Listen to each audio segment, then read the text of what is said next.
Hello and welcome. Diaspora always play a critical role in driving an economy or reinventing an economy or sometimes reinvigorating an economy. Countries like China have benefited immensely from diaspora and investment from diaspora into the country and running into several billions of dollars every year. India too has benefited to some extent, but perhaps also not as much as China. To understand what the Chinese lessons are, I'm joined by Dr. Henry Wang, Director General and Vice Chairman of the Center for China and Globalization. Thank you very much, Dr. Wang, for joining us. And also, we'll maybe try and understand what are the commonalities between China and India, and maybe India can pick up a few themes. So first of all, I think everyone understands the headline numbers that you've had hundreds of billions of dollars coming in over the years from Chinese diaspora or overseas Chinese, as you call them. What is that nature of that investment? Where has it gone, and what are the trends that it's exhibited so far? That's a good question. Actually, from now, last year, for example, China has a large number of students going abroad, like 400,000 just last year, and then had another 250,000 return to China. So since China opened up in 1978, there's about 2.5 million students went abroad. And if you talk about diaspora, overseas Chinese, probably there's about 8 million people migrated to the other countries since 1978. So they're actually very large. Plus, historically, China already has a lot of overseas Chinese. A total number is 45 million. I understand India is also have a very large overseas population, as about 25 million or something like that. And so they do play a lot of role in terms of attracting foreign investment. For example, according to the statistic of China, that 70% of foreign investment into China was somehow invested by or introduced by overseas Chinese. So diaspora play a lot of role there. And what's more important is in recent few years, there's more and more number of Chinese educated returned scholars or staffs coming back to China. Of course, they're not like GE or GM or Volkswagen or Microsoft and things like that, but they do actually play an enormous role in the Chinese high-tech sector. For example, the internet sector. There's many internet big giant established in China. Most of them funded by returnees. And also they are in the high-tech, in the biotech, in the education, consultants, study abroad, and also a lot of NGOs, think tanks, things like that, all funded by returnees. So they do play a role in all those areas. So what are the kind of areas that that you've seen more investment in? And more importantly, what does the government do specifically to incentivize returning Chinese or diaspora to invest in China? Well, the sectors that encourage. For example, we've done a study, our think tank, Center for China and Globalization, we've done a study in the past. We found that the orders coming back, 70% are in the high-tech sector for those returnees on overseas educated returnees. Probably 20 years ago, you see more overseas diaspora coming back, setting up a manufacturing, all those shoe factories or make all kind of light products and all those pharmaceutical, consumer products. But in the past 10 years, we see more and more coming back in the high-tech sector.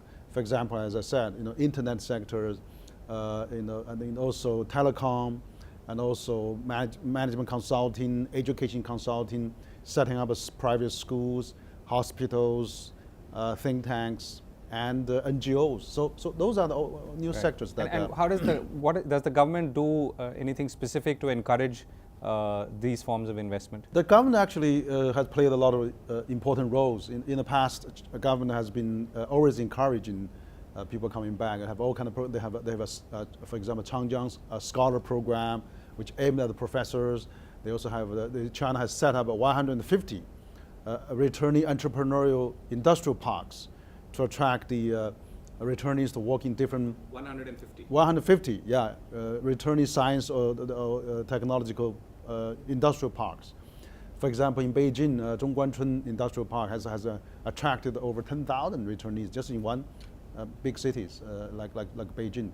So China has 150 small, big ones like that, and so they attracted many entrepreneurs. And also they have, in the recent last 5 years, China launched the so-called 1,000 Talent Program.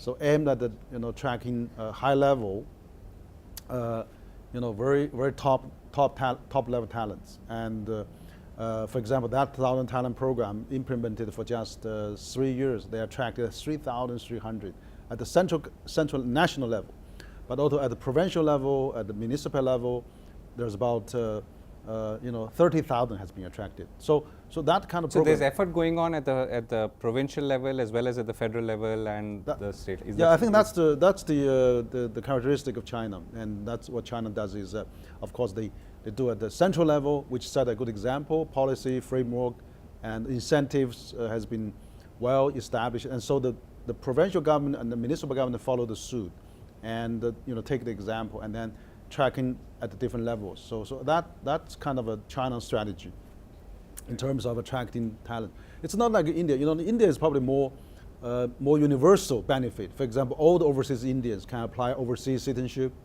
or can apply people of Indian origin, and China hasn't got that. So there's still some obstacle for Chinese overseas.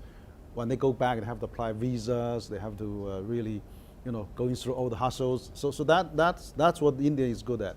But I think on the government side, China is really put a lot of policies that at a different level, different category for education, for entrepreneurs, for scientists, for people who come back to work. So those things working pretty well. Right. So what are the challenges that you see in focusing on this particular, let's say, universe for investment? I mean, are there challenges, first of all, which countries should keep in mind while going ahead? Oh, absolutely, absolutely. Countries like India and China, we have a large population, and we are actually the largest talent sending country in the world.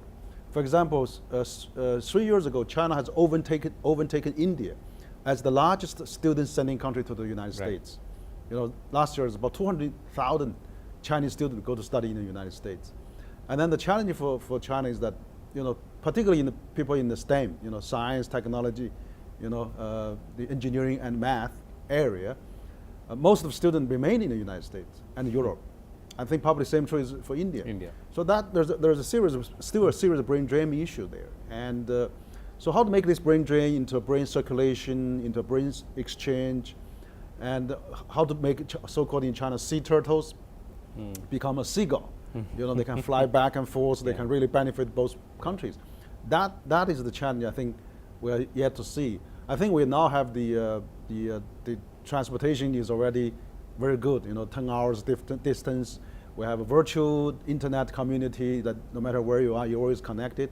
So how to make people overseas, their ideas, their experience, and their capacity and know-how can also apply benefit China and India. That's probably we need to study more, because we see more and more people going overseas. Another challenge I think for China, probably also for India, is that since so many talents are going abroad, what about China and India attract overseas talent to come to work in India and China? Westerners, people that non-Chinese or Indian origin. I don't know what's the percentage of that foreigners working in India. Very small, but in China it's very small, less than 0.5% of big cities like Beijing and Shanghai. So that's an opportunity. Yeah, so that's opportunity, also a challenge for the Chinese government and probably the Indian government to attract, non-nationals to come to work in China and India. Right. Dr. Wang, thank you so much for joining us. Thank you. Thank you.